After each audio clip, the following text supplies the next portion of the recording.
अस्सलामुअलैकुम अज़ीज़ तलबा, खान्स अकेडमी के इस तालीमी चैनल में आप सबका खुशामदीद, इस्तकबाल, खैर मकदम है।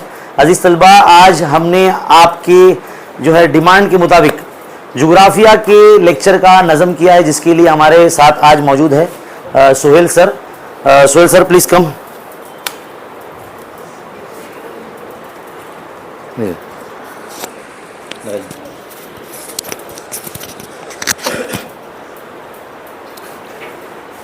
अस्सलाम वालेकुम। हाँ, जैसे कि आप लोग जानते हैं, खान एकेडमी और हमारे अपना सर को के किसी तारुफ के मोहताज नहीं है। आज ऐसा एक मौका मिला है कि जोग्राफिया के लेक्चर, ये मेरी खुशकिस्मती की बात है कि मैं सर के चैनल पे आके लेक्चर दे रहा हूँ, और हो सकता है कि ये तलबा के लिए एक अच्छी मिसाल साबित हो जाएगी और एग्ज़ाम में अच्छे स्कोर करने के लिए ये वीडियो कारआमद होगी। मैं उम्मीद करता हूँ कि एक 30 मिनट का लेक्चर होगा। मैं कोशिश करूँगा उसके अंदर इसको कंक्लूड करने का कि कैसे हम लोग शॉर्ट के अंदर इजी उसके अंदर वे में हम उसको याद कर सकते हैं। तो कुछ चीज़ें ऐसी है जो अभी तक के जोग्राफिया के अंदर इस तरीके से नहीं हुई थी शॉर्ट्स में। तो मैंने एक छोटी सी कोशिश की है, तो उम्मीद है कि इसमें इंशाअल्लाह अल्लाह ताला में इसको कामयाबी दे। अगर सर की इजाज़त हो तो मैं शुरू करूँ जी। चलिए देखिए, आज जोग्राफिया का एक ये लेक्चर है जिसमें आपको शॉर्ट कीज़ के ज़रिए से कैसे इसको हम लोग आसानी से जवाब को याद कर सकते हैं, और आसानी से ही हम एक जुमले में जवाब हो या फिल इन द ब्लैंक्स हो, या चाहे मुफस्सिल जवाब हो, या आपका शॉर्ट में नोट्स में आ जाती है, तो हम तकरीबन इसमें सब कुछ कर सकते हैं, है ना। इसलिए कहा जाता है कि भाई जब आप जून में आए स्कूल में तो दोनों नक्शों को एकदम अच्छे से बेहतर तरीके से याद कर ले। कितनी रियासतें हैं, कौन से मुल्क उससे जुड़े हुए हैं, कौन कौन सी नदियां हैं, कौन कौन से पहाड़ हैं, सिमतें आपको मालूम होना चाहिए जोग्राफिया के अंदर। इससे आपको नक्शा खानी के अंदर सबसे ज़्यादा आसानी हो जाती है। ठीक है, देखिए आज हम लोग शुरू करते हैं पहले गंगा नदी से, है ना। गंगा के माउन दरिया, है ना। देखिए यहाँ से गंगा नदी जो बहती है हमारी, है ना, इस तरीके से, तो इसके गंगा के माउन दरिया कौन कौन से हैं। माउन दरिया किसको कहते हैं? जो उसके साथ में मदद करने वाले, है ना। तो देखिए गंगा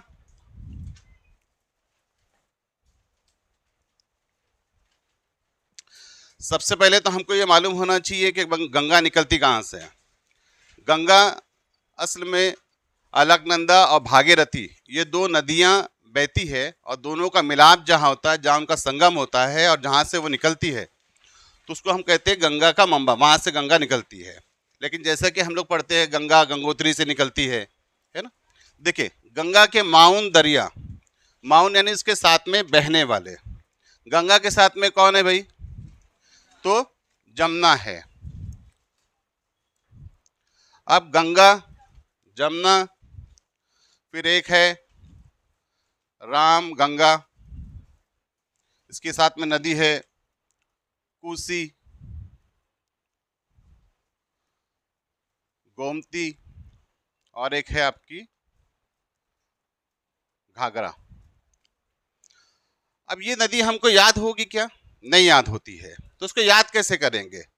देखिए कुछ दोस्त थे जो कॉलेज के ज़माने के थे, अब उनकी मुलाकात हो रही है, तो उनकी खुशी का ठिकाना कैसा है? देखिए गंगा निकली, गंगा को उसकी सहेली मिल गई, कौन? जमुना मिल गई। गंगा और जमुना दोनों जा रहे थे, मिल गया राम गंगा। तो गंगा जमुना की खुशी ज़्यादा हो गई, भाई राम गंगा मिल गया, बहुत पुराना दोस्त मिल गया। तो गंगा को मिली जमुना, गंगा जमुना को मिला राम गंगा, और राम गंगा जब मिला तो बड़ी खुशी हुई, है ना। तो कोसी, कौन सी नदी आ जाएगी? कोसी नदी आ जाएगी। तो बड़ी खुशी हुई, तो कोसी, इसको ऐसे याद करें। अब खुशी हुई तो बोले क्या करें? बोले घूमने जाते हैं। तो कहाँ जाते हैं भाई? गोमती, है ना, गोमती। अब बोले भाई बड़ी खुशी हो गई, घूमने जाते हैं तो क्या पहनेंगे, तो बोले घाघरा पहनते हैं। ठीक है, समझ में आ गई आपकी ये बात। गंगा निकली, सहेली मिली जमुना, गंगा जमुना दोनों आगे जा रहे थे, साथ में मिल गया दोस्त राम गंगा। जब राम गंगा मिला तो बड़ी खुशी हुई, यानी कोसी नदी, उसको हम याद करेंगे खुशी हुई, तो बड़ी खुशी हुई। फिर क्या करें, बोले घूमने जाएंगे तो गोमती नदी, क्या पहनेंगे, घाघरा पहनेंगे। ठीक है, ये क्लियर हो गया, यहाँ तक समझ में आ गई आपकी बात, आसान है। अगर आपको ये सवाल आ जाएगा कि भाई गंगा के माउंट दरिया कौन से है, तो आप आसानी से इसमें से लिख सकते हैं। ठीक है, अब इसी के साथ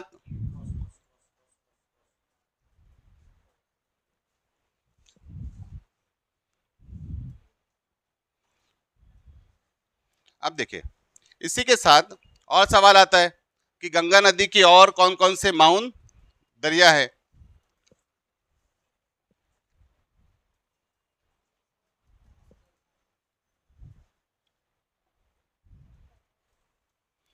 तो देखिए, यहां पर आपने पढ़ा होगा कि यहां पर एक है सोन, सोन नदी है ना, एक है बिटवा, एक है कैन और एक है चंबल। तब यहाँ पे इसको कैसे याद रखेंगे, अगर ये भी सब आता है कि अपना गंगा के और माउंट नदियाँ कौन कौन से हैं, तो देखिए वो बोलता है क्या कि सोन बिटवा केन कहाँ है, क्या कहता है, सोन बिटवा केन कहाँ है, तो केन केन कहाँ गया, बोलता है कि वो चंबल में गया है ना।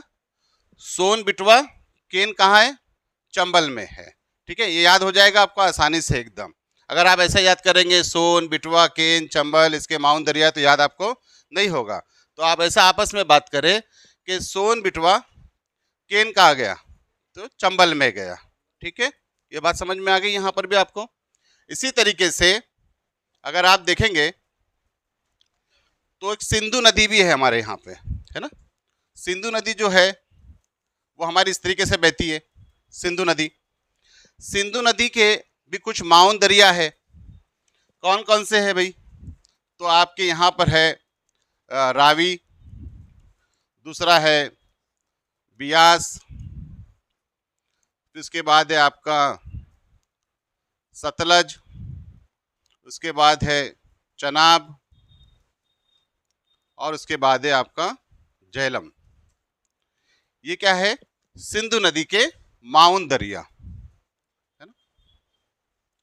अब सिंधु नदी के माउंट दरिया ये कैसे याद करेंगे, तो इसको हम लोग आसानी से देखें, इसको किस तरीके से याद रख सकते हैं। इसकी एक आसान सी ट्रिक्स है, आप याद रखें। देखिए, सिंधु नदी के माउंट दरिया अगर पूछता है आपसे, तो देखिए बोलते हैं कि रवि का ब्याह हो गया सतलज से, क्या हो गया, रवि का ब्याह हो गया सतलज से, जनाब बड़ा जुल्म हो गया, है ना। रवि का ब्याह हो गया सतलज से, जनाब यानी चनाब बड़ा जुल्म हो गया, झेलम है ना। तो हम इसको ऐसे याद करेंगे, कैसा, रावी नदी, ब्यास, सतलज, चनाब और झेलम। तो अब इसको कैसे याद करेंगे हम लोग, आसानी से, रावी का ब्याह हो गया किससे, सतलज से, चनाब यानी जनाब बड़ा जुल्म हो गया, कहाँ से उस लड़के को ये मिल गया, है ना। तो इसको हम लोग इस तरीके से भी इसको याद कर सकते हैं आसानी से। इसमें बात समझ में आ रही है आपकी एकदम, ये क्लियर है। आप लोग इसको नोट डाउन करके रखें और आपको एग्जाम में काम आ जाएगी। ठीक, अब इसके बाद देखिए,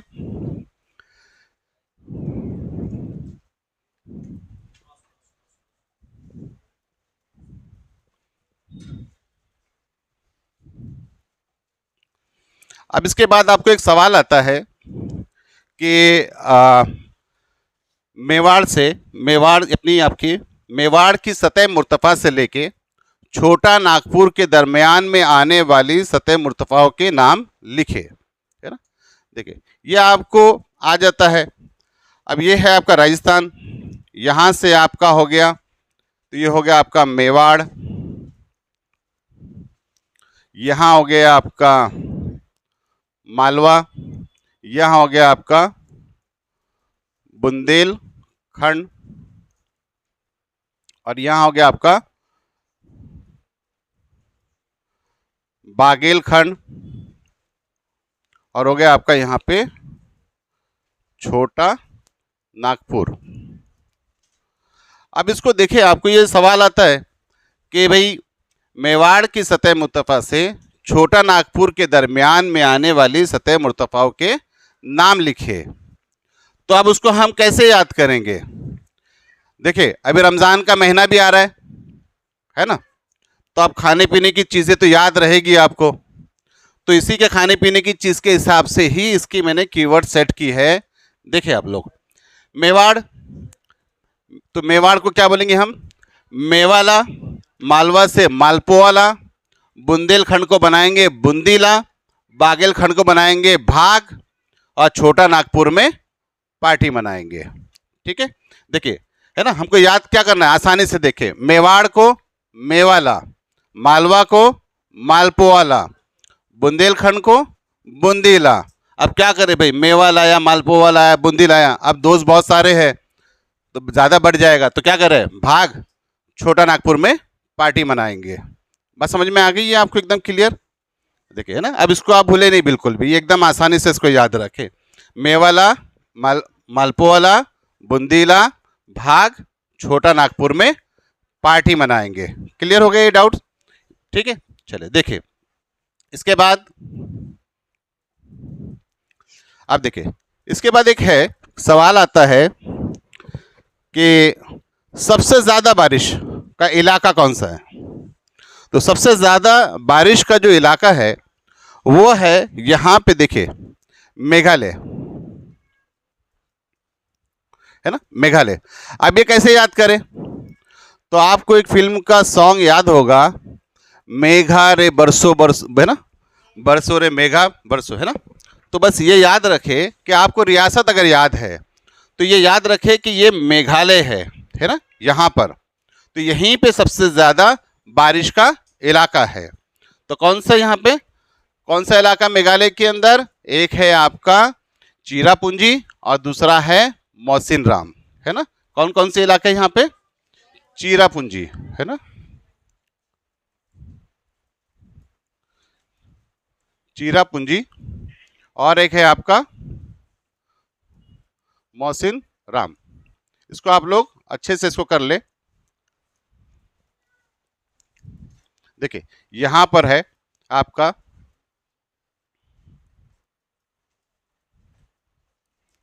और एक है आपका मौसिन राम, है ना, इसको भी याद रखें। ठीक है, यहां तक क्लियर हो गई बात। अब इसके बाद देखिए, एक आपको सवाल आया था और एग्जाम्स में पूछता भी है, क्योंकि आपके 5वें सबक से लेके आपके 90वें सबक तक सारे सबक आपके जितने भी है वो सारे इंपॉर्टेंट हैं, जिसमें आपको 5वें सबक में 7 मार्क्स और बाकी के जो सबक है उसके अंदर 8 मार्क्स का वेटेज है। तो इसमें देखिए आप लोग कि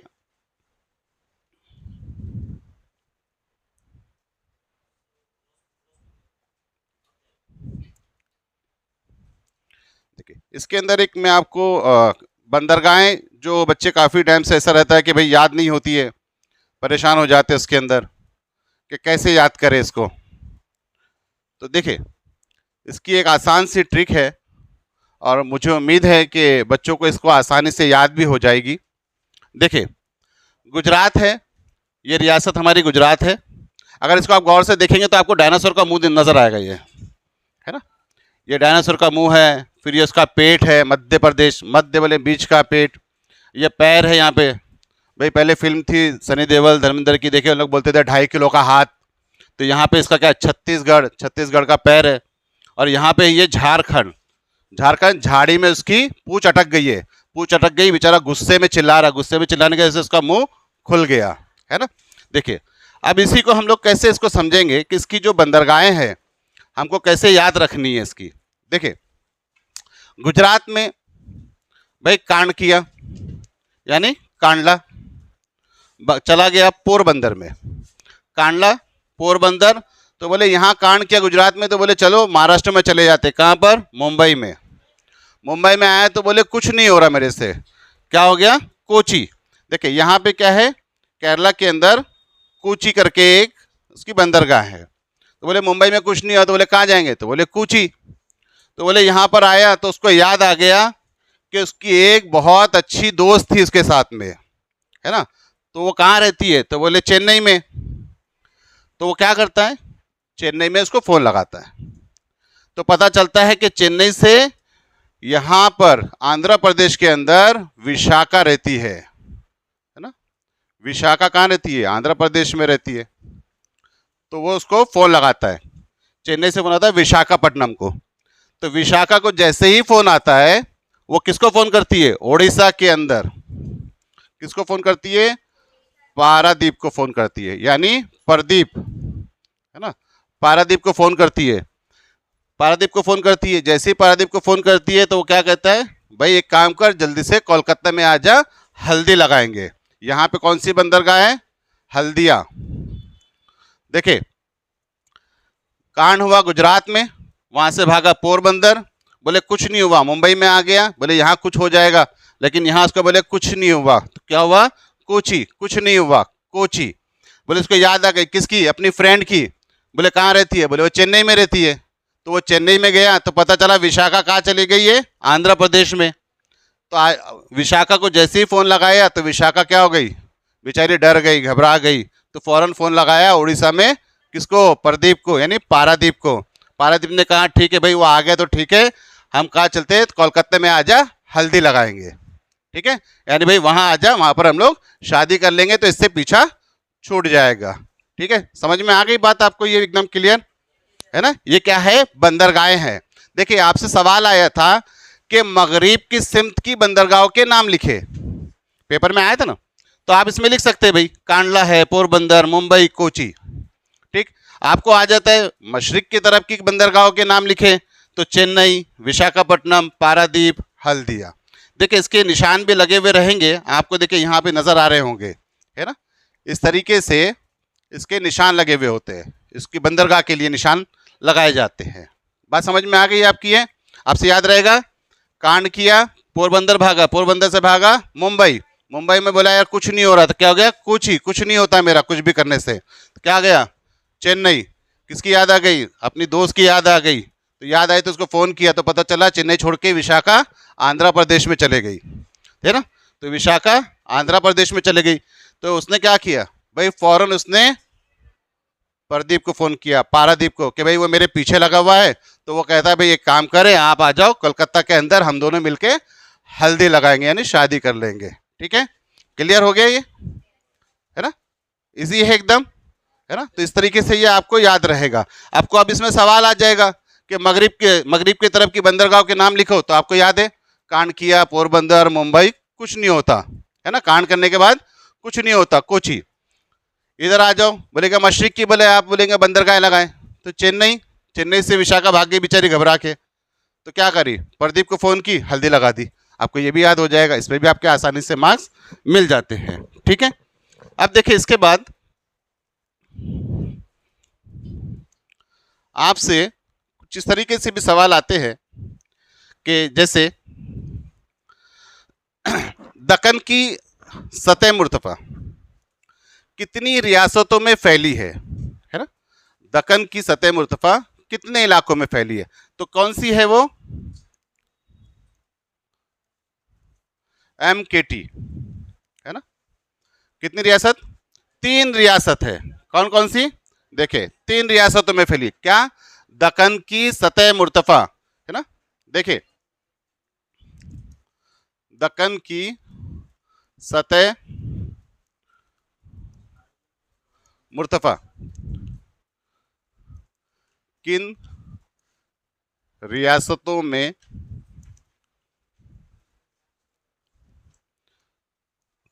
फैली हुई है। आपको इस तरीके से सवाल आ जाता है कि कौन सी, तो उसके लिए क्या याद रखे भाई, आपको सतह अपना आपको रियासत याद नहीं होगी, तो आप याद रखे MKT, है ना।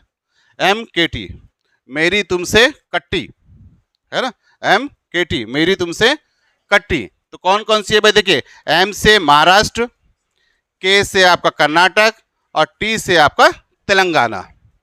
ठीक है भाई, महाराष्ट्र वाले ने कहा है मेरी तुमसे कट्टी, महाराष्ट्र, कर्नाटक और तेलंगाना। ठीक है, इसको याद रखेंगे, है ना। अब तुमको कभी आपस में एक दूसरे से बात करे, इसको याद कैसे करे, मेरी तुमसे कट्टी, है ना, मेरी तुमसे कट्टी, महाराष्ट्र, कर्नाटक, तेलंगाना, दोनों रियासतों से मेरी नहीं जमती। ठीक है, ये दक्कन की सतह मुर्तफा के ऊपर आ गया। अब इसी के साथ अब देखिए, आपको और एक सवाल आता है जिसमें आपको ये पूछता है कि कौन सी ऐसी दो रियासत है जिनके दरमियान एक दरिया को लेके या एक नदी को लेके हमेशा तनाज़ा रहता है। तो उसके लिए क्या लिखिए आप, केटी। क्या लिखेंगे, केटी। भाई दोस्त में, दो सहेलियों में किसी एक चीज को लेकर झगड़ा होता है ना, इसी तरीके से तो क्या बोलते हैं, नहीं देगा तो कट्टी, है ना। तो मुझे ये नहीं दे रही है, कट्टी, बर्गर नहीं दे रही, कट्टी, पेन नहीं दी, कट्टी। तो इसी तरीके से ये दो रियासत है, ये दोनों के अंदर में भी झगड़े हैं। ये दोनों रियासतों में किस बात को लेकर झगड़ा है, सिर्फ एक नदी को लेके। तो वो कौन सी नदी है, कावेरी। कौन सी, भाई देखिए नाम भी लड़की का ही है, झगड़ा भी लड़की के ऊपर ही हो रहा है ना, मोनस के ऊपर ही झगड़ा हो रहा है। अब कौन से दो रियासत में हो रहा है, तो के से कर्नाटक और टी से तमिलनाडु। ठीक है, के से कर्नाटक, टी से तमिलनाडु। बात समझ में आ गई आपको। अब क्या बोलेंगे एक दूसरे को, कोई किसी चीज़ नहीं देगा तो क्या बोलेगा, मेरी तुम्हारे से कट्टी, है ना। तो ये कौन सी नदी है, कावेरी नदी, जिसकी वजह से ये दो रियासतों के अंदर तनाज़ा चल रहा है। ठीक है, ये आपको निशानदेही के लिए भी आती है इस तरीके से, तो आप इसको निशानदेही भी आप अपने उसमें कर सकते हैं। ठीक है, दो रियासत, ये सवाल आ जाएगा आपको कि भाई कौन सी ऐसी दो रियासतें हैं जिनके दरमियान में एक नदी को लेकर तनाज़ा है, तो भाई कट्टी, है ना, कर्नाटक और तमिलनाडु के अंदर एक नदी है, कौन सी है, तो कावेरी। कावेरी की वजह से दोनों के अंदर क्या है, दो दोस्तों के अंदर झगड़ा हो रहा है ना, दो दोस्तों में झगड़ा हो रहा है। बात क्लियर हो गई, ये भी आपकी समझ में आ गए। ठीक है, चले, ये क्लियर हो गया आपको। देखिए आप लोगों को सवाल नंबर 1 आता है 6 के अंदर, ये 5 में, कि जुग्राफियाई वजूहात लिखिए कोई दो। आप लोग आपके देखिए 21 के अंदर आपके बहुत सारे सवालात बार बार रिपीट हुए और उसके ऊपर आपको वहाँ डेट दी रहेगी, तो वही सवाल ज़्यादातर इम्पोर्टेंस है उसके अंदर, है ना। और इस वक्त भी कुछ सवालात आए थे आपके पर्चे में, जिसमें बहुत सारे बच्चों ने इस बार बहुत अच्छा मार्क्स भी उसमें लिया है। और देखिए इसमें इम्पोर्टेंट मैं बता देता हूँ आपको। पहला जो सबक है आपका इलाकाई सैर, इलाकाई सैर के अंदर आपको एक मुफस्सिल जवाब के लिए एक सवाल आना ही कंफर्म है एकदम, और वो 4 मार्क्स के लिए आएगा, है ना, सवाल नंबर आखिर में आपके एकदम। तो वहाँ पे आप क्या करें, एक तो आप कारखाने के ऊपर सवालनामा तैयार करें, दूसरा रुदात, और एक आता है आपको कि इलाकाई सैर यानी क्या, और आप कौन कौन सी अशिया साथ ले जाएंगे, है ना। तो ये आपको तो पहले सबक से आना ही है ये सवाल। तो आप समझे कि पहला सबक जिस बच्चे ने अच्छे से पढ़ लिया उसके 4 मार्क्स तो एकदम फिक्स है एकदम, है। और दूसरा सबक जो है आपका महले वकू और उसत, है ना, उसके अंदर देखे आप लोगों ने देखा होगा सिर्फ 2 ही है इसके अंदर पस मंज़र, एक भारत का पस मंज़र और एक ब्राज़ील का पस मंज़र। दोनों का कंपैरिजन है और बहुत इजी है वो, और मैं तो चाहूँगा कि आप लोग इसको बहुत अच्छे तरीके से याद कर ले, और याद क्या करें, उसके साथ खेले बस उसके सवाल को आप। अब उसको खेले कैसे उसको, तो भाई देखिए भारत 150 साल तक बरतानिया हुकूमत काबिज रही, 15 अगस्त 1947 को आज़ाद हो गए। भाई 20 साल के अंदर 3 जंगें लड़ी गई और कहत साली का सामना करना पड़ा, है ना। ये जवाब इसके पॉइंट्स है, इसको आप पॉइंट्स में लिखे। और उसके बाद क्या, इसे भारत को एक आलमी मंडी के तौर पे देखा जाता है, एक ये भी पॉइंट आ जाएगा। और भारत क्या है, एक तरक्की पजीर मुल्क है ना, तरक्की पजीर है, अभी हो रहा है ना, तरक्की पजीर मुल्क है, और साथ में एक नौजवान मुल्क है। ये इसके पॉइंट्स है और एकदम आसान है। उसी के साथ आपको आ जाता है ब्राज़ील के लिए। अब ब्राज़ील पे कौन काबिज थे? तो पुर्तगाली काबिज थे। कितने साल काबिज थे? 300 साल काबिज थे। कब आज़ाद हुआ? 7 सितंबर 1822 को वह आज़ाद हुआ।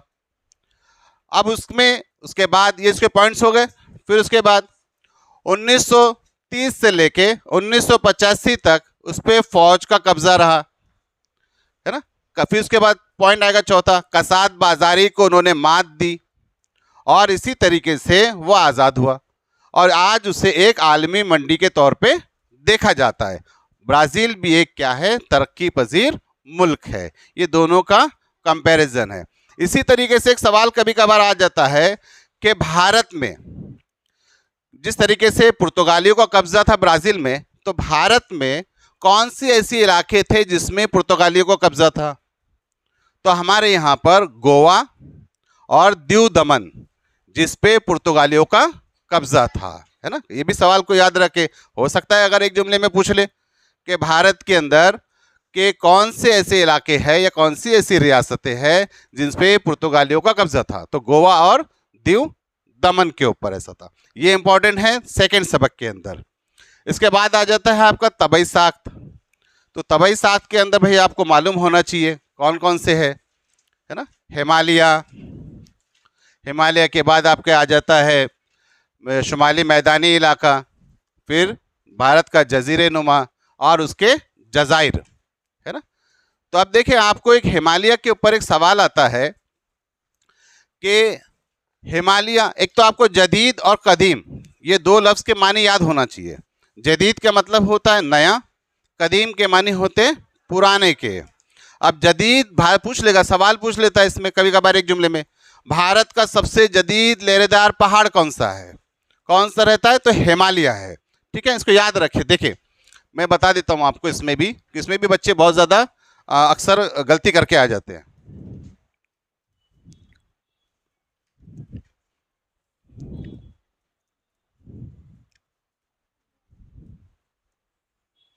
यह हमारा हो गया हिमालय, है ना। अब हिमालय की भी कुछ 4 मुतवाज़ी पहाड़ी सिलसिले हैं कि एक है अकबर, एक है असगर और एक है शिवालिक। ये हो गया आपका अकबर, ये हो गया आपका असगर और एक ये है आपका शिवालिक। देखिए बच्चे बड़े ना खुश हो जाते हैं, आसानी से पूछ लिया कि भाई अपना सवाल आ गया कि भारत का सबसे कदीम लहरेदार पहाड़ कौन सा है, तो बच्चे हिमालय लगा लेते हैं। कभी कभार ऐसा भी पूछ लेता है हिमालय का सबसे कदीम लहरेदार पहाड़ कौन सा है, सॉरी हिमालय का सबसे जदीद लहरेदार पहाड़ कौन सा है। तो इसमें से आप बता सकते हैं कि भाई जदीद लहरेदार मतलब अभी अभी वजूद में आया ना, यानी कई सालों से। तो भाई इसमें देखे हिमालय, फिर अकबर, असगर, अकबर के माने होते बड़े के, असगर छोटा, और उससे भी छोटा कौन सा है? शिवालिक। इसका मतलब ये अभी एकदम जदीद है। तो हिमालय का सबसे जदीद लहरेदार पहाड़ कौन सा है? शिवालिक, है ना। इसको आप लिखेंगे। बात समझ में आ गई, है ना। इसको याद रखें। इसमें असल में बच्चे कंफ्यूज हो जाते हैं कि भाई अगर ऐसा आ गया हिमालय का सबसे जदीद लहरेदार पहाड़, तो वो हिमालय का आया तो हिमालय लिख के आ जाते हैं। नहीं, हिमालय का सबसे जदीद लहरेदार पहाड़ कौन है? शिवालिक। ये हो गया भाई दादा, ये दादा के 2 बच्चे और ये उनका पोता, है ना। दादा, बेटे, पोता, है ना। तो सबसे जदीद कौन रहेगा? पोता ही रहेगा, शिवालिक, है ना। क्लियर हो गया? कोई डाउट्स है?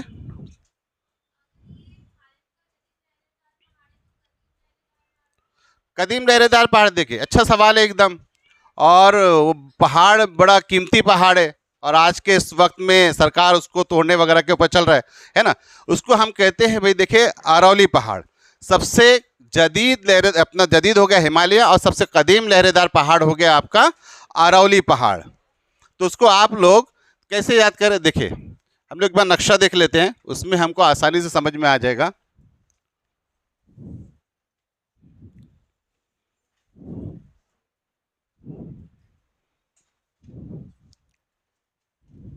देखिए यहाँ पे हम लोग देख लेते हैं अरौली पहाड़। ये देखिए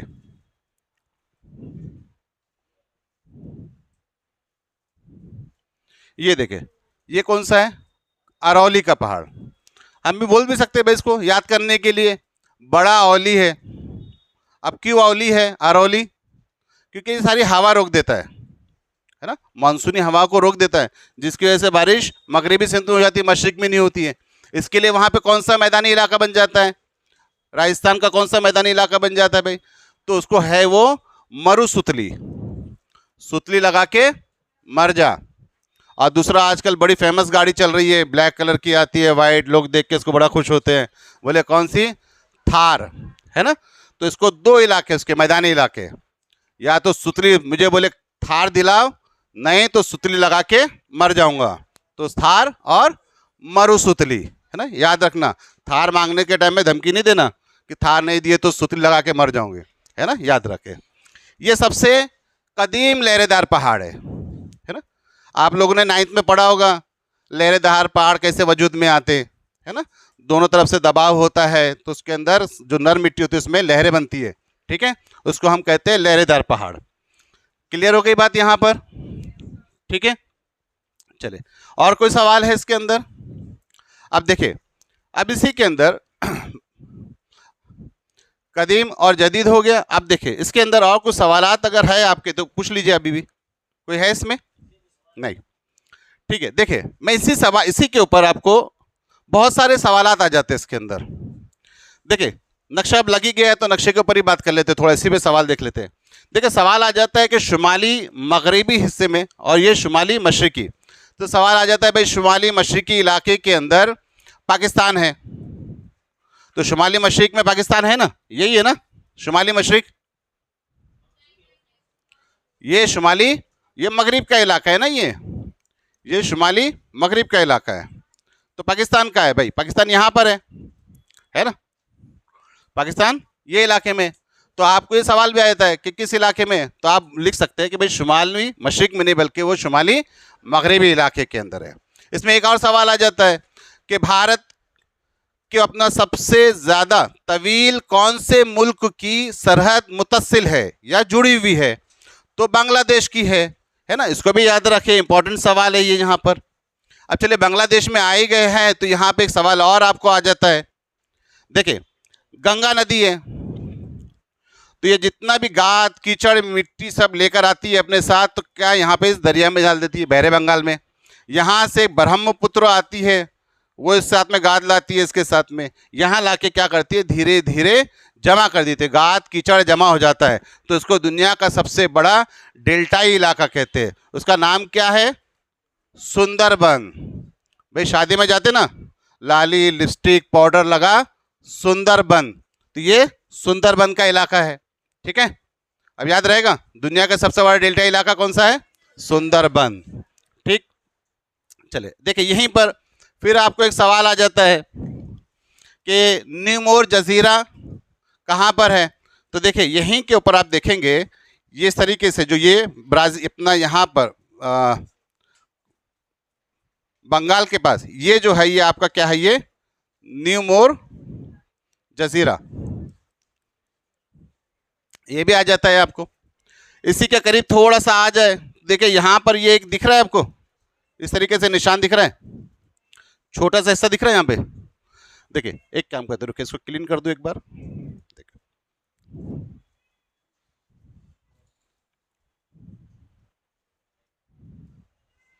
देखिए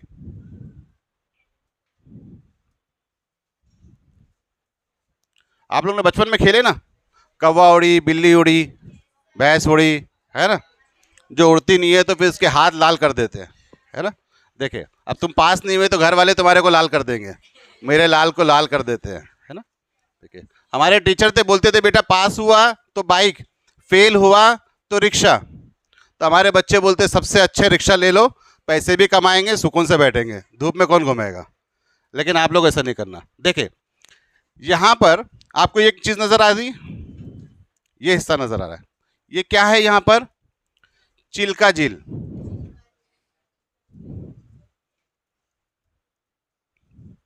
देखिए ये इंपॉर्टेंट है सब, ये कहाँ पर है? उड़ीसा के अंदर, है ना, उड़ीसा। अब इसको याद कैसे करेंगे? चील लेंगे, उड़ाएंगे, चील उड़ी। कहाँ उड़ी? तो चील भाई उड़ीसा के अंदर उड़ी, है ना। तो चील उड़ी, इसको याद रखेंगे। चील कहाँ उड़ी? उड़ीसा के अंदर चील उड़ी, उड़ीसा के अंदर चील उड़ी। तो ये आपको 1 मार्क्स दिला देंगे, ये भी आपको आसानी से। ठीक है, ये क्लियर हो गया यहाँ पर भी। अब इसी के साथ आपको इसके अंदर देखिए,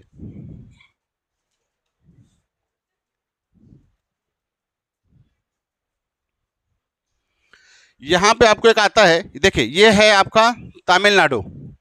तमिलनाडु के अंदर यहां पे तो आपकी चेन्नई की बंदरगाह आ जाती है। एक याद रखें, यहां पर ये जो 2 हिस्से दिख रहे हैं ना, एक ये ग्राउंड दिख रहा होगा आपको और एक ये नीचे, तो ये वाला जो है आपका ये आता है कराईकल। क्या आता है? कराईकल। ये अगर आपको इस बार सवाल में हो सकता है कि ये आ जाए, कराईकल, है ना। तो इसको याद रखें, कराईकल। अगर निशानी लगाने के आ गया तो कराईकल, इसको भी निशान लगा सकते हैं आप लोग।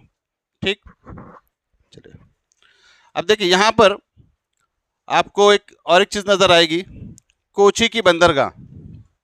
यहां पे भी एक सवाल आ जाता है कि सबसे ज्यादा तनासुबे जिन्स वाली रियासत कौन सी है ना। तनासुबे जिन्स तो मालूम है ना आपको, किसको कहते हैं? किसको कहते हैं? 1000 मर्दों पे औरतों की तादाद। तो भाई जहां पर एजुकेटेड लोग होंगे ज्यादा, तो वहीं पे ये तनासुब ज्यादा भी मिलेगा हमको। जहां पे ऑर्थोडॉक्स माइंड के लोग रहेंगे वहां पे आपको तनासुबे जिन्स कम मिलेगा। ठीक है, तो यहां पे याद रखें केरला के अंदर, है ना, तनासुबे जिन्स क्या है? ज्यादा है। आपको ये सवाल आ सकता है एग्जाम्स के अंदर कि तनासुबे जिन्स किस रियासत में ज्यादा है, तो आपके लिए क्या है? केरला इसके अंदर है। अब इसी से देखिए यहीं पर है तनासुबे जिन्स ज्यादा है ना भाई, औरतें ज्यादा है। तो यहीं पे एक आपको निशानदेही करने के लिए आ जाता है कि कन्याकुमारी, है ना, यहां पर है। देखिए तमिलनाडु में इसको रखना बेटा, है ना, गलती से केरला में मत लेके आ जाना। ये कन्याकुमारी। अब भैया इसको याद रखिए, कन्याकुमारी। अब कन्याकुमारी क्यों रह गई? तो वो भारत के आखिरी हिस्से में है, इसलिए वहां पे कोई पहुंच नहीं सका, इसलिए कन्याकुमारी रह गई। कन्याकुमारी, इसको भी याद रखे, है ना, कन्याकुमारी याद रखे। ठीक है, याद रहेगा। और ये कहाँ रहेगी? तमिलनाडु के अंदर है ना। ठीक है, ये भी क्लियर हो गया आपके। अब चले आ जाए आपके सवालात के तरफ थे हम लोग, कि आपको सवालात कौन कौन से आ सकते हैं। देखें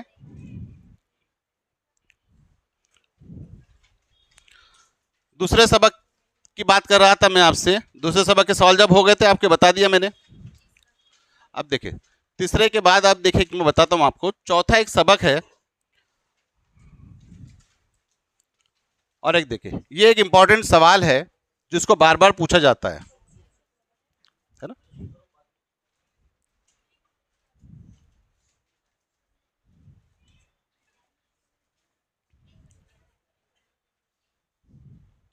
देखिए एक इसको जो आप याद करके रखे, दूसरा ब्राजील के ये देखिए, इसके अंदर भारत के मशरकी साहिल पर कुदरती बंदरगाहें कम है। अब उसकी क्या वजूहात है, इसको देखें, एकदम आसान तरीके से याद रखें कि 2 स्लाइड है ना। हम लोग भाई घूमने वगैरह जाते हैं ना, तो 2 स्लाइड होती है, एक बड़ी स्लाइड होती है और एक होती है छोटी स्लाइड, है ना। इसी तरीके से सवाल आता है कि भाई भारत के मशरकी साहिल पर कुदरती बंदरगाहें कम है, क्या वजह है उसकी कि कम है। तो देखिए ये हो गया आपकी जो बड़ी स्लाइड है, समझिए ये आपका क्या है? मगरिबी घाट है। क्या है ये? मगरिबी घाट है। तो मगरिबी घाट के ऊपर जितने भी दरिया है वो कैसे बहते हैं? तेज रफ्तार से बहते हैं। भाई ऊंची स्लाइड है ना, तो कोई भी चीज कैसे जाएगी? तेज रफ्तार से जाएगी। तो इस तरफ के मगरिबी घाट के जितने दरिया है वो कैसे जाएंगे? तेज रफ्तार से बहेंगे। और जब तेज रफ्तार से आएंगे तो क्या करेंगे? इसके सामने जो भी चीज है इसको क्या करेंगे? ये तोड़ने फोड़ने का काम करेंगे। तो यहाँ पे क्या बन जाएगी? खाड़ियाँ बन जाएगी, है ना, टूटने फूटने का अमल कर देगा, यहाँ पे खाड़ी हो जाएगी। तो ये इलाके में क्या होगा कि भाई दरिया पे तेज दरिया बहते हैं और इसके जगह पे क्या होता है? खाड़ियाँ बनती, यहाँ पे डेल्टा नहीं बनता। अब देखिए ये जो है, जो पहाड़ की ढलान छोटी है मशरकी घाट की, और बड़े चौड़े हैं, फैले हुए हैं, तो यहाँ जो दरिया बहते हैं वो कैसे बहेंगे? सुस्त रफ्तार से बहेंगे। तो जो चीज़ सुस्त रफ्तार से बहेगी तो अपने साथ क्या लाएगी? कीचड़, गाद, मिट्टी, है ना, ये सब अपने साथ लाएगी। साथ लाने के साथ क्या करेगी? यहाँ पे लाके डिपॉजिट कर देगी, जमा कर देगी। इसलिए यहाँ पे क्या बन जाएगा भाई? डेल्टाई इलाका बन जाएगा। अब डेल्टाई इलाका बन जाएगा तो मशरिकी साहिल पर क्या है? कुदरती बंदरगाह कम होगी, क्योंकि समंदर के अंदर भाई जब कुदरती बंदरगाह कैसे नहीं बनेगी, बनती है तो ये खाड़ी है जहाँ पे तेज़ दहाने पे पानी तेज़ रफ्तार से बहेगा, यहाँ पे डिपॉजिट हो रही है। इसके लिए यहाँ पे क्या है कि क्या है? बंदरगाह कम होगी यहाँ पर, ठीक है। यहाँ पे गाद और कीचड़ मिट्टी जमा होने की वजह से। ये एकदम आसान सा सवाल का जवाब है, इसको अच्छे से आप लोग याद रखें। बात समझ में आ गई? जब भी ये सवाल आएगा कि मशरिकी साहिल पर कुदरती बंदरगाह कम है, तो आप 2 स्लाइड याद करें, एक बड़ी स्लाइड और एक छोटी स्लाइड। कि भाई बड़ी स्लाइड से हम पानी फेंकेंगे, तेज़ रफ्तार से बहेगा, इसकी वजह से खाड़ियाँ बनेंगी और वहाँ पे डेल्टा नहीं बनेगा। सुस्त रफ्तार से यानी हम भाई जो बच्चों को बिठाते हैं ना छोटी स्लाइड पे, क्यों बिठाते हैं? कि उसको लगे ना। तो इसी तरीके से यहाँ से दरिया कैसे बहेंगे? मशरिक के सुस्त रफ्तार से। और सुस्त रफ्तार के साथ क्या करेंगे? अपने साथ में वो क्या लाएंगे? कीचड़, गाद और मिट्टी लाएंगे और वो डिपॉजिट करेंगे, जिसकी वजह से इस इलाके में क्या है? बंदरगाह कम वजूद में आती है। ठीक है, बात समझ में आ गई आपकी यहाँ तक? चले, आपको इससे देखिए, ब्राजील के जंगलात को दुनिया का फेफड़ा कहा जाता है। क्यों कहते हैं भाई? क्योंकि ये अमेज़न का इलाका है, खतेस्तवा के पास का इलाका है, और यहाँ पे क्या है? बारिश साल भर होती है। कितनी बारिश होती है? 2000 मिलीमीटर बारिश होती है। सूरज की रोशनी वहाँ पे ज़्यादा पड़ती है, इसके लिए यहाँ पे क्या है? नबातात ज़्यादा है, और इसकी वजह से क्या है? ऑक्सीजन को ज़्यादा प्रोड्यूस करते हैं, इसलिए इसको क्या कहते हैं? दुनिया का फेफड़ा कहते हैं। ठीक है, क्लियर हो गई बात? चले देखिए, कुछ सवाल थे, मैं आपको बताते चलता हूँ कि कौन कौन से आपको आ सकते हैं इस वक्त। आपको भी एक सवाल और आया था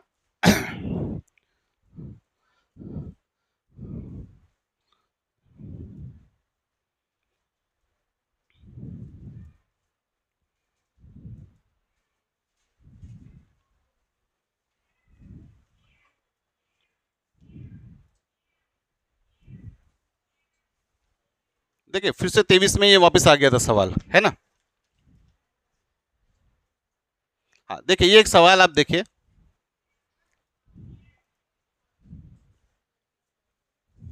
देखिए एक ये सवाल ब्राजील में मुंतक़ा हारा के गर्द बाद तूफान कम पैमाने पर आते हैं, इसकी क्या वजह है? तो इसकी क्या वजह है भाई? देखिए, आप लोगों ने नक्शा देखा है तो आपको ये मालूम होगा कि ये क्या है? आपका खते इस्तवा, है ना। तो खते इस्तवा पे ये किस तरीके से? इस तरीके से आपका ये ब्राज़ील बना हुआ है, और उसके यहाँ से एक खते जद्दी गुजरी हुई है ना, ये आपको याद होगा। अब देखिए, ब्राज़ील में मुंतक़ा हारा के गर्दबाद तूफान कम पैमाने पे आते हैं, इसकी वजह क्या है भाई? आसान सी वजह है कि ब्राज़ील का शुमाली हिस्सा कहाँ पर है? ज़्यादा खते इस्तवा में है। खते इस्तवा में होने की वजह से वहाँ पे क्या होता है?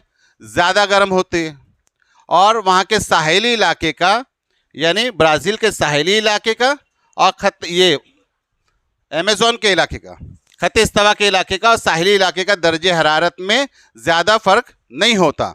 और यहाँ पे ज़्यादा गर्म आबो हवा होने की वजह से क्या है? वो उमूद की सिमत में बहती है, यानी ऊपर की सिमत में बहती है।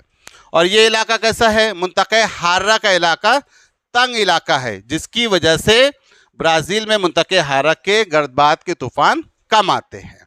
2-3 ही चीज़ याद रखनी है कि भाई यहाँ पे मुंतक़ा हारा का तूफ़ान कम क्यों आता है ब्राज़ील में? तो ब्राज़ील क्या है? खते इस्तवा का इलाका और उसके साहिली इलाके के पास में दर्जे हरारत में फ़र्क ज़्यादा नहीं है ना, फ़र्क कम है। और दूसरी बात, वहाँ पे देखिए गर्मी ज़्यादा होगी तो जाहिर सी बात है गर्मी की वजह से क्या होगा? हवा हल्की हो जाएगी और वो ऊपर की सिमत में बहेगी। और उस वो इलाका कैसा है? मुंतक़ा हारा का इलाका तंग इलाका है। तंग इलाका होने की वजह से वहाँ पे गर्दबादी तूफ़ान कम आते हैं। ठीक है, यहाँ तक क्लियर हो गया सबको? आपको है ना, यहाँ कोई डाउट्स है ऐसा? नहीं। देखिए, आपको एक सवाल आया था कि आबो हवा के ऊपर, कि ब्राज़ील और भारत की आबो हवा में मवाजना करे, है ना, आपको ये सवाल आया था। देखिए मैं आपको वो सवाल, कितना अच्छे से सवाल आया था, एकदम आसान सा सवाल था, उसमें कोई ज़्यादा बच्चों को ऐसा नहीं करना चाहिए था, लेकिन बहुत सारे बच्चे कंफ्यूज हो गए थे उसके अंदर। ये भी देखिए, मैं आपको वो भी क्लियर कर देता हूँ। देखिए ये नक्शे के अंदर ही देखिए, ऊपर का इलाका कैसा है, सर्द इलाका। सर्द इलाका क्यों है कि यहाँ पे क्या है भाई, हिमालय है ना। देखिए ये इलाका कौन सा है, हिमालय का। ये इलाका क्या है, गर्म इलाका है ये इलाका। ये आप लोगों ने देखिए नक्शे में देखा होगा कि भाई इस तरीके से नक्शा है, इस तरीके से खते इस्तवा, खते सरतान, खते जद्दी, और यहाँ से हमारा क्या है, भारत है ना। देखिए यह मैं सिर्फ आपको समझाने के लिए बना रहा हूँ। अब इसका जो ये इलाका है, ये इलाके को क्या कहते हैं, मुंतके हारा का इलाका, है ना। हारा मतलब हरारत वाला इलाका। तो जाहिर सी बात है ये इलाका गर्म इलाका होगा, और ऊपर का इलाका कैसा होगा, सर्द इलाका होगा। अब इसमें आया था ब्राज़ील और भारत की आबो हवा का मवाजना करे। तो देखिए कितना आसान था ये सवाल का जवाब। देखिए आपको सिर्फ कुछ याद नहीं करना, थोड़ा सा हल्का फुल्की सी याद करना है, आसानी से आपका जवाब ये भी हो जाता है कि भारत में मानसूनी हवाओं की वजह से क्या होती है, बारिश होती है। ठीक है, भारत के शुमाली के इलाका जो है उसका दर्जे हरारत कम होता है ना। हिमालय है तो दर्जे हरारत कम होगा, जुनूब के अंदर दर्जे हरारत ज़्यादा होता है। इसी तरीके से ब्राज़ील के अंदर तिजारती हवाओं की वजह से बारिश होती है ना। शुमाली, मशरिक, जुनूबी, मगरिबी हवाओं की वजह से बारिश होती है। ठीक, फिर उसके बाद आ जाता है कि भाई देखिए ऊपर ब्राज़ील में क्या है, खते इस्तवा है, और नीचे क्या है, खते जद्दी। तो खते इस्तवा का इलाका कैसा है, गर्म इलाका है। अब इसका ठीक अपोजिट करेंगे कि ब्राज़ील के शुमाली इलाके में क्या है, दर्जे हरारत ज़्यादा है, और उसके जुनूबी हिस्सा कैसा है, वहाँ पे दर्जे हरारत कम है। समझ में आ गया आपको, अपोजिट समझ में आ गया। देखिए अब उसके बाद फिर उसका एक आया था, उसके अंदर ही आपको बताना था कि सबसे ज़्यादा बारिश कहाँ होती है। अब देखिए भारत के अंदर जुनूबी सिमत में ज़्यादा बारिश होती है, और शुमाली मैदानी अपना हिमालय के तरफ बारिश कम होती है। इसका उल्टा क्या है, ब्राज़ील में खते इस्तवा का इलाका है तो गर्म इलाका है। गर्म इलाके होने से क्या होता है भाई, पसीना आता है ना। तो भाई खते इस्तवा वहाँ पे ब्राज़ील में क्या होगा, बारिश ज़्यादा होती है शुमाल में, और उसके जुनूब में बारिश कम होती है। ठीक है, बात क्लियर हो गई है। दोनों का अपोजिट है, या तो आप भारत को याद कर लो और ठीक उसका अपोजिट आप ब्राज़ील लिख देना।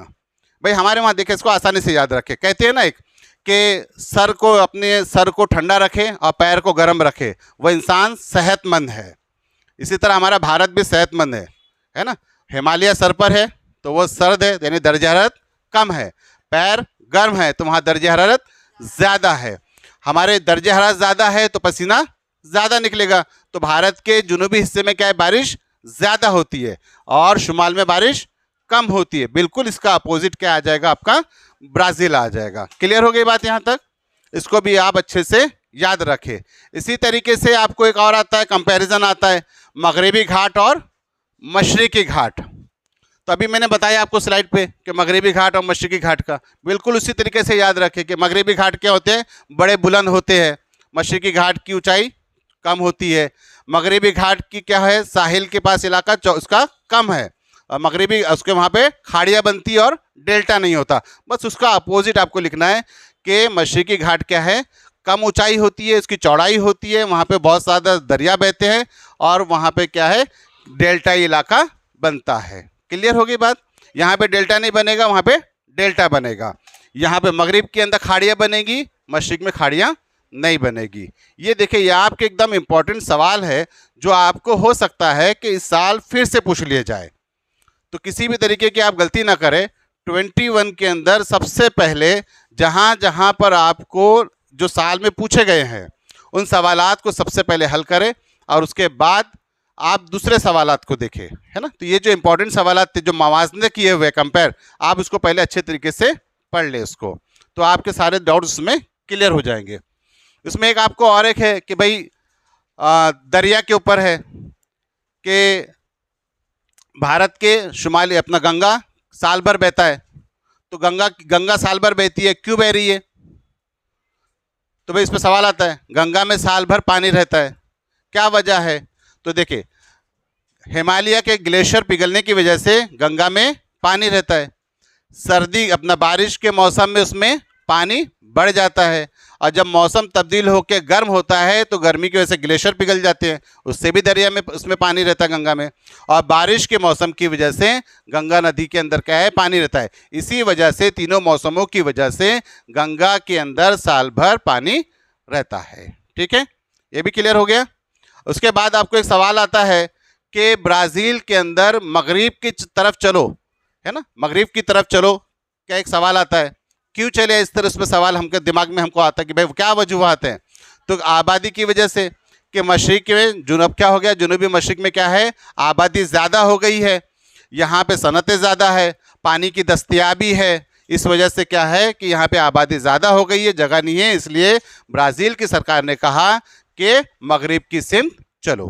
ठीक है, ये भी डाउट्स क्लियर हो गए, ये भी एकदम ठीक है, चलेगा। और कोई डाउट्स है आपके? ऐसा मैं इंशाल्लाह कोशिश करूंगा कि आपको एक मुकम्मल तौर पे कि कौन से सवालात इम्पोर्टेंट है इसमें और कौन से आ सकते हैं, एकदम हम सिर्फ एज्यूम कर सकते हैं, ये नहीं कि ये आ जाएगा, लेकिन एक होता है ना कि कुछ सालों का तजुर्बा हो जाता है तो उससे समझ में आ जाता है कि भाई इस तरीके से सवालात आ सकते हैं, तो वही आपको बताने की कोशिश कर रहे हैं। तो इसको आप बिल्कुल भी भूलें नहीं, और आपके कोई भी डाउट्स रहेंगे तो इंशाल्लाह हम लोग कोशिश करेंगे कि नेक्स्ट टाइम में उसको पूरी तरीके से क्लियर कर ले, है ना। चलिए ठीक है, चलिए।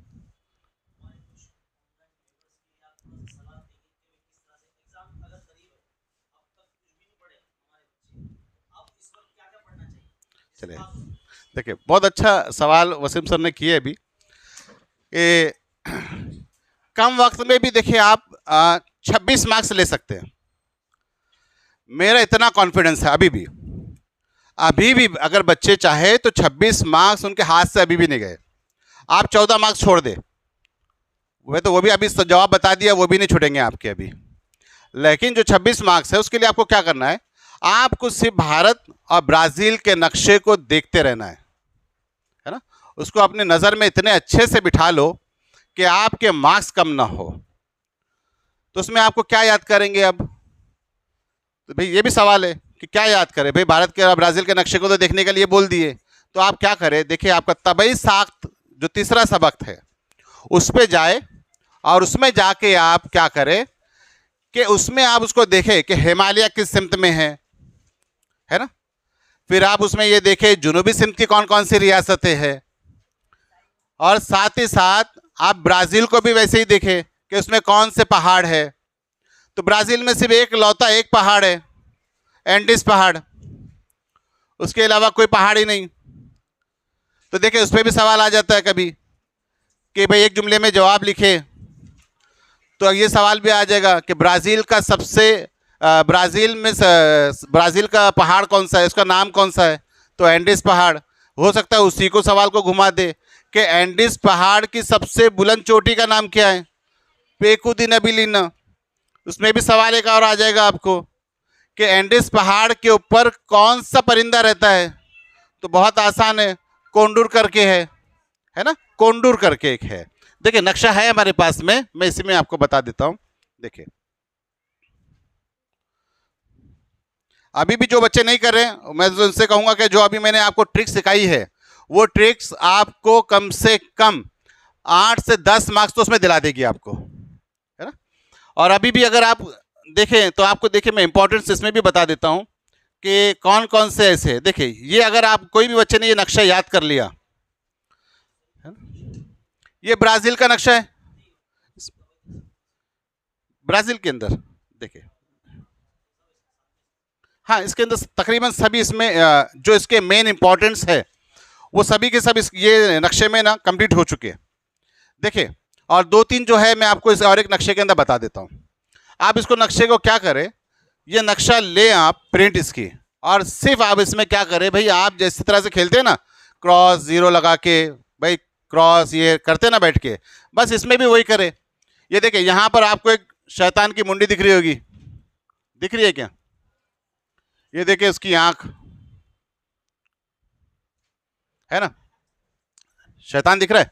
अब यही शैतान के पास में देखिए यहाँ पर यही एक ऐसी चीज़ है जो आपके 3 सवाल बनाती है। ये आपको नक्शे में भी पूछेगा और 100% पूछेगा, और आपको एक जुमले में भी सवाल पूछेगा। तो आपके मार्क्स ऐसे ही एक एक मार्क्स से आपके बूंद बूंद से समंदर बन जाएगा। तो ये अभी इस वक्त आपके पास एक यही है कि आप सबसे अच्छा पहले तो दोनों आप नक्शों को याद करें। देखें भाई, याद करने से मुराद मैं ये नहीं कर रहा हूँ कि आप रट्टाफिकेशन करें, आप सिर्फ नक्शे से दोस्ती करें, उसको समझे भाई इसकी नाक कहाँ है, इसके कान कहाँ है, इसको समझने की कोशिश करें। यहाँ पे 3 सवाल आ जाते हैं आपके कि भाई ब्राज़ील की सबसे बुलंद चोटी का नाम पिको दी नेबलिना, ब्राज़ील के सबसे बड़े पहाड़ का नाम एंडीज पहाड़, वहीं पर है, यही पहाड़ है। आपसे पूछ लिया यहाँ पे एंडीज पहाड़ के ऊपर कौन सा परिंदा है, कोंडूर का परिंदा। एक हो गया, 3 सवाल यहाँ पे ख़त्म हो जाते हैं आपके। ऊपर ही देखे सवाल आ जाता है कि शुमाली, ये ऐसा एक जुमले में भी आ जाएगा कि ब्राज़ील के शुमाली मैदानी इलाके के अंदर कौन सी ऐसी रियासत है जिसमें आबादी ज़्यादा है। तो देखिए ये एक यहाँ पे आपको दिख रहा होगा कि ये आमापा है ना, आमापा शुमाल की ज़्यादा आबादी वाली है ब्राज़ील की। मैंने ब्राज़ील की आबादी वाली रियासत नहीं बोले, यहाँ पर शुमाल की कह रहा हूँ, ब्राज़ील की शुमाल की। देखिए जुग्राफिया पढ़ने में आपको यही सबसे ज़्यादा याद रखना है, सिमत।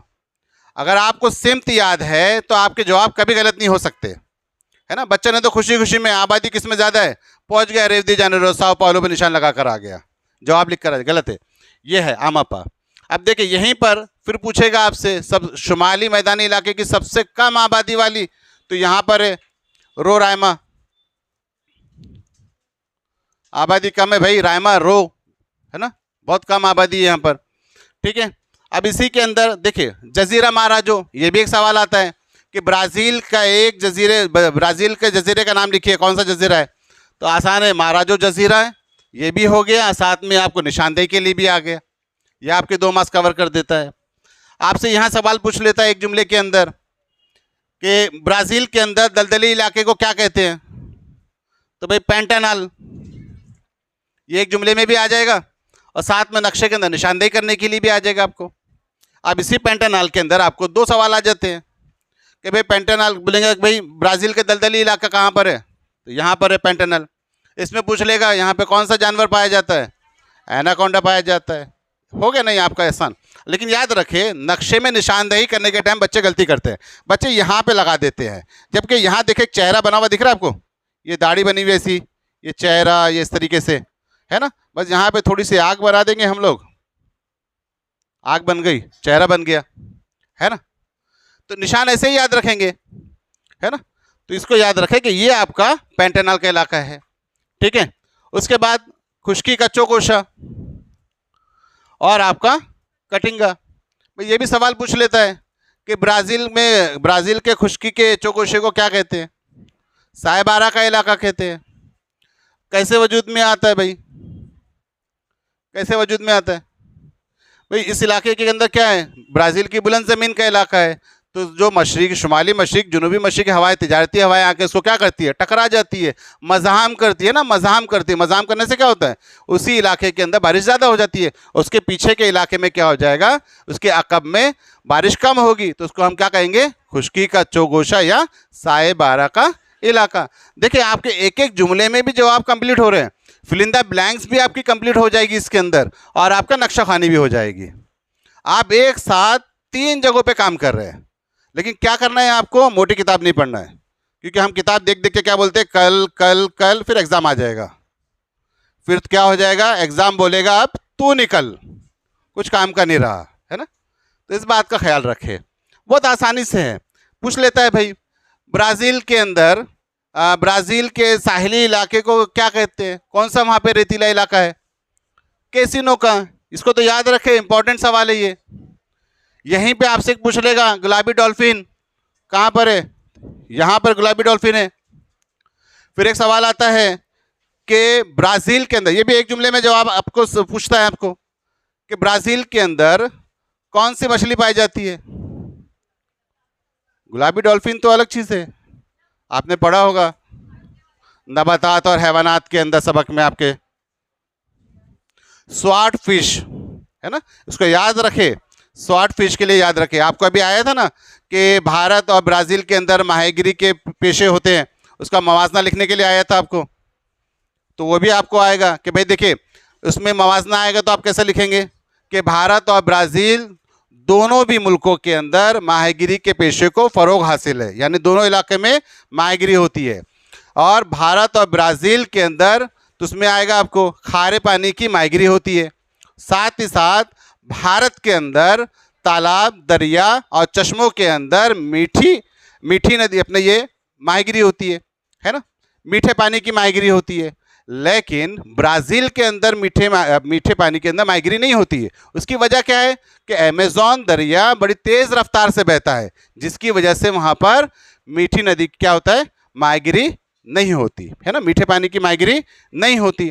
अब उसके फिर नीचे एक सवाल का जवाब आपको लिखना है कि खारे पानी के अंदर कि ब्राज़ील के अंदर जुनूबी मशरकी इलाके के अंदर अपना गर्म रो मिलने की वजह से, है ना, गर्म रो मिलती है, सर्द और गर्म रो के मिलने की वजह से वहाँ पर एक कीड़ा पैदा होता है जिसका नाम क्या है, किसको याद है, कौन सा है, प्लैंकटन, है ना। प्लैंकटन नाम का एक वहाँ पे कीड़ा पैदा होता है जो मछलियों की गिज़ा है, जिसकी वजह से वहाँ पर सबसे ज़्यादा क्या है, मछलियाँ पैदा होती है, सबसे ज़्यादा मछली पैदा होती है वहाँ पर। किसकी वजह से, क्योंकि भाई उसको खाने के लिए वहाँ पर क्या मिल रहा है, प्लैंकटन नाम का एक कीड़ा मिल रहा है। अब ये गर्म और सर्द रो का जो कॉन्सेप्ट है, इसको समझाने के लिए टाइम नहीं है इतना।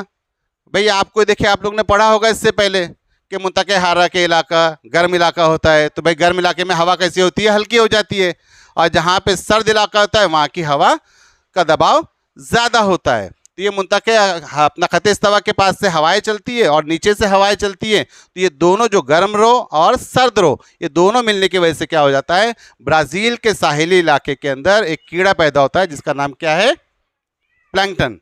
वो पैदा होता है जिसकी वजह से वहाँ पर खारे पानी के अंदर मछली माहीगिरी की जाती है, ठीक है। इसलिए वहाँ पे सबसे ज़्यादा स्वॉर्ड फिश मिलती है, इसको भी याद रखें। ये भी आपको एक इम्पॉर्टेंट सवाल है, अगर मुआवजे में आएगा तो ये आपको पूछा जाएगा वहाँ पर, ठीक है। देखिए यहाँ पे कितने सारे आपके सवाल क्लियर हो गए, ये इसी के अंदर, इसलिए मैं कह रहा हूँ कम वक्त में अगर आपको पढ़ना है तो अभी भी आपका कुछ नहीं बिगड़ा, 100% आपको 26 मार्क्स मिल जाएंगे, है ना। आप सिर्फ क्या करें, दोनों नक्शों को अच्छे तरीके से याद कर ले, और उसमें क्या करें, आपके पास 21 के अंदर कुछ तरसीमें दी हुई है, उसको आप देखें, और नीचे के जो सवाल है उसमें जवाब दिए गए हैं, आसानी से उसको आपको देख के पढ़े। बस उसमें मैं एक डाउट्स क्लियर कर देता हूं। उसके अंदर एक बात आती है कि 2 दहाई के दरमियान में इजाफा पूछता है या 2 दहाई के दरमियान में कमी पूछता है, फ़र्क पूछता है, तो क्या करेंगे, वो दोनों दहाई में जो भी ऊपर फीसद आएगा उसको क्या करेंगे, हम उसको माइनस कर देंगे, तो इजाफा भी मिल जाएगा और कम का भी मसला हल हो जाएगा आपका। तो कभी भी यही कह रहे हैं कि जब 2 दहाई के दरमियान में इजाफे की बात होगी या 2 दहाई के दरमियान में फ़र्क की बात होगी, तो आप दोनों को क्या करेंगे, जाके माइनस करेंगे, तो आपका जवाब आसानी से निकल के आ जाएगा। बच्चे क्या करते हैं, कौन सी दहाई के अंदर है तो दोनों दहाई का जाके लिख कर आ जाते हैं, तो आपका आंसर बेटा गलत हो जाएगा, है ना। इंशाल्लाह इसके बाद में तरसीम का मैं और तरसीम और आपके नक्शों का एक मैं सोचता हूँ कि एक ले लूँ लेक्चर, और जिसमें आपके सारे कॉन्सेप्ट क्लियर उसमें कर दूँ कि आपके वो 12 मार्क्स कहीं पे भी ना जाए, है ना। इंशाल्लाह वो कोशिश करेंगे, ठीक है। आपका कोई डाउट्स है इसमें, अभी कोई भी डाउट्स है, कुछ सवाल वगैरह कुछ पूछना है, नहीं, चलिए सर, है ना, चलिए ख़त्म करें इसको यहाँ पर, चलिए, अल्लाह हाफिज़।